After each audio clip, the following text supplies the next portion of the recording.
अस्सलामु अलैकुम वरहमतुल्लाहि वबरकातुहू। नाज़रीन, उम्मीद है आप सब खैरियत से होंगे। अल्लाह आपको सदा खुश रखे।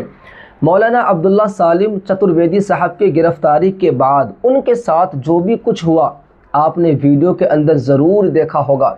हालांकि उसने अपनी गलती मान ली कि मुझसे गलती हुई, मुझे माफ़ कर दिया जाए।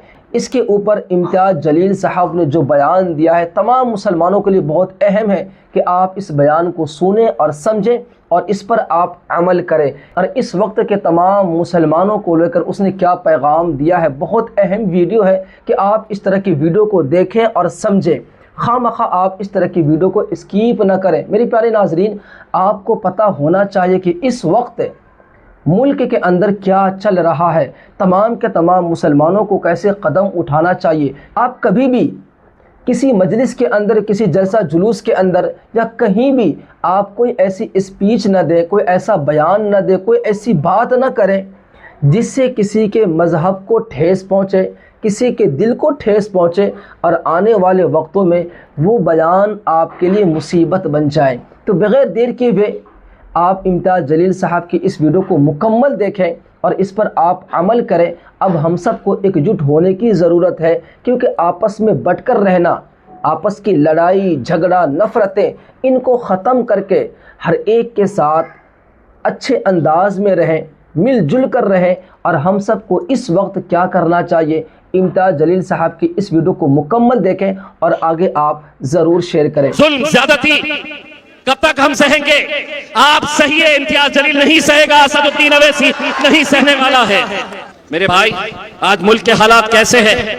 अगर अब भी हम एक प्लेटफॉर्म के ऊपर अगर नहीं आएंगे तो क्या लगता है आपको? मैं उस बुजुर्ग शख्स से इस प्लेटफॉर्म के जरिए पूछना चाहता हूं, और कितने जलील करना चाहते हैं हमें? मुसलमानों को हर रोज गालियां, हमारे मस्जिदों को निशाना, हर रोज मॉब लिंचिंग, कितने नौजवान आज जेलों में बंद हैं। क्या आपको वो आंकड़े पता है? चलिए मेरे साथ किसी दिन हिंदुस्तान की उन जेलों के अंदर जहां बेकसूर मुसलमान, कोई उसकी पैरवी करने वाला नहीं है, कोई उसके लिए लड़ने वाला बोलने वाला नहीं है, और आप हैं जो कहते हैं कि कितनी भी कोशिश कर ले। अरे अल्हम्दुलिल्लाह, हम कोशिश करेंगे और इंशाल्लाह 14 तारीख के दिन आपको उसका नतीजा अल्लाह दिखाएगा।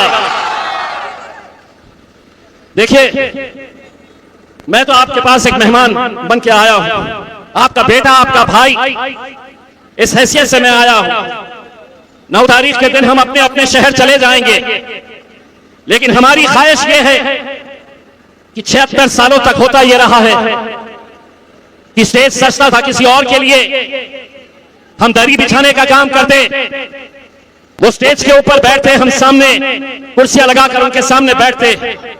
अब हमने ये फैसला किया है कि अगर स्टेज सजेगा, उस स्टेज के ऊपर अगर राहुल गांधी बैठेगा, अगर तेजस्वी यादव बैठेगा या कोई भी नेता बैठेगा, उस स्टेज के ऊपर एक और कुर्सी लगेगी और उस पर मेरा कायद बैरिस्टर असदुद्दीन अवैसी बैठेगा।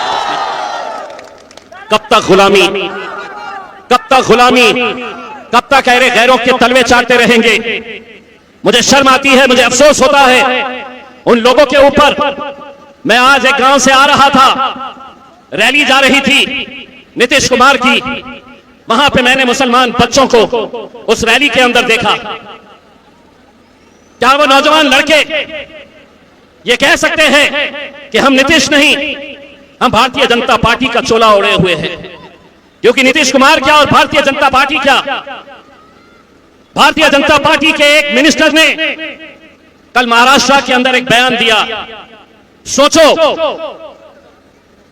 हरी टोपी, सफेद कुर्ता, नीला गमछा पहने हुए, जो मुझे देखकर बड़े गुस्से में आ गए थे, उनको भी कह रहा हूं। उस भाजपा के मंत्री ने कल एक बयान दिया है और कहा है कि अगर किसी को यहां पर कुरान पढ़ना है, अगर कुरान पढ़ना है तो यहां नहीं, तुम्हें पाकिस्तान जाना होगा। आप खामोश हैं, आप सुन रहे हैं, आप उनकी तायीद कर रहे हैं। इलेक्शन आया है, 2 पैसे आपके हाथ में आ जाएंगे, जो हराम की दौलत कमाए हैं वो इसी तरह हराम के पैसे कैसे बांटते हैं, इलेक्शन के वक्त में वोटें खरीदते हैं, ये हम अच्छी तरह से जानते हैं। वो जो मंत्री भाजपा वाला जिसने ये बयान दिया है कल के कुरान अगर तुम्हें पढ़ना है तो पाकिस्तान चले जाओ, शायद उसको पता चल गया था कि इम्तियाज जलील महाराष्ट्र में नहीं है, बिहार गया तो इतनी हिम्मत कर लिया है उसने। हम जाएंगे 9 तारीख के बाद और उस मंत्री को बताएंगे हम किसी का हिसाब छोड़ते नहीं है सर, सूद समेत इंशाल्लाह हम लौटाते हैं। और आप ये ना समझे कि इम्तियाज जलील हार गया है, एक इलेक्शन हार गया है तो खत्म हो गया है। कभी महाराष्ट्र आओ तो तुमको हमारे जलवे दिखाई देंगे, कभी महाराष्ट्र आओ तो तुम्हें पता चलेगा कि हमारा वजन आज भी अल्हम्दुलिल्लाह किसी जीते हुए एमएलए एमपी और मिनिस्टर से कम नहीं है साहब। वरना आपको याद होगा वो मंजर जब एक गुस्ताख रसूल ने कुछ गलत बयान किया था, सारी हुकूमत लग गई थी मेरे पीछे महाराष्ट्र की, बड़े बड़े पुलिस वाले पहुंच गए थे और उन्होंने मुझसे कहा था कि हम तुमको ये रैली निकालने नहीं देंगे। पुलिस ने कहा कि हम तुमको परमिशन नहीं दे रहे हैं। मैंने कहा क्या कर लोगे? तो बोले हम बल का प्रयोग करेंगे अगर आपने कोशिश की है तो। मैंने कहा तुम ताकत का इस्तेमाल करोगे तो समझ लो मैं एक बात कहता हूं कि ताकतें तुम्हारी है पर खुदा हमारा है। मैंने उनसे साफ तरीके से कहा था कि तुम पूरी ताकत लगा लो मुझे रोकने के लिए और मैं मेरी ताकत लगाता हूं मुंबई तक पहुंचने के लिए। और अल्हम्दुलिल्लाह आपने वो मंजर देखा था जैसे पूरी दुनिया ने देखकर ये बात को कबूल किया था कि हिंदुस्तान के अंदर भी मर्द मुजाहिद है जो अपने नबी के गुस्ताख रसूल के खिलाफ सड़क के ऊपर आ सकते हैं और अपनी जान भी कुर्बान कर सकते हैं। नहीं, लेकिन सारी तकलीफ किससे? सारी तकलीफ असदुद्दीन अवैसी से। तेजस्वी यादव से कल एक रिपोर्टर ने पूछी कि आप असदुद्दीन अवैसी साहब को क्यों नहीं अपने साथ लिए? वो तो महज 6 सीट मांग रहे थे आपसे, 6 सीटें भी अगर नहीं देंगे। उन्होंने क्या कहा है? कहने का मतलब ये था कि यहां पर तो मजलिस का कोई है ही नहीं, असदुद्दीन अवैसी साहब को मानने वाले कोई है ही नहीं, मजलिस को 6 सीट क्या हम 1 सीट भी नहीं देंगे।